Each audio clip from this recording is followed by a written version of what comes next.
পারিবারিক জীবনে খলিফা কে, তার দায়িত্ব কি আসুন ইসলামিক দৃষ্টিকোণ থেকে পরিষ্কারভাবে বুঝে নিই। পারিবারিক জীবনে খলিফা কে? স্বামী, পিতা। ইসলামের দৃষ্টিতে একজন পরিবারের খলিফা দায়িত্বশীল নেতা। তিনি তার পরিবারে আল্লাহর পক্ষ থেকে দেওয়া প্রতিনিধি ও অভিভাবক। আল্লাহ বলেন, পুরুষরা নারীদের রক্ষণাবেক্ষণকারী, কাওয়াম। সূরা আন-নিসা 34। খলিফার মূল দায়িত্বসমূহ। দায়িত্বের বিবরণ: এক পরিবারের জন্য হালাল রিজিক উপার্জন করা। 2 স্ত্রী ও সন্তানের ইসলামী শিক্ষা ও আদর্শে লালন পালন নিশ্চিত করা। 3 ঘরে ইসলামী পরিবেশ গড়ে তোলা।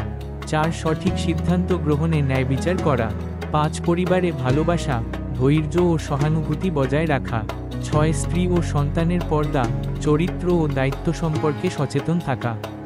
7 কিয়ামতের দিন পরিবারের প্রতি জবাবদিহিতার জন্য প্রস্তুত থাকা।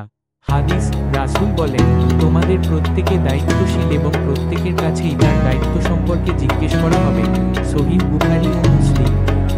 পারিবারিক জীবনে খলিফা মানে হল একজন দায়িত্ববান পুরুষ, যিনি পরিবারকে আল্লাহর আদেশে পরিচালিত করেন, তাদের রিজিক, শিক্ষা ও ঈমানী জীবন নিশ্চিত করেন।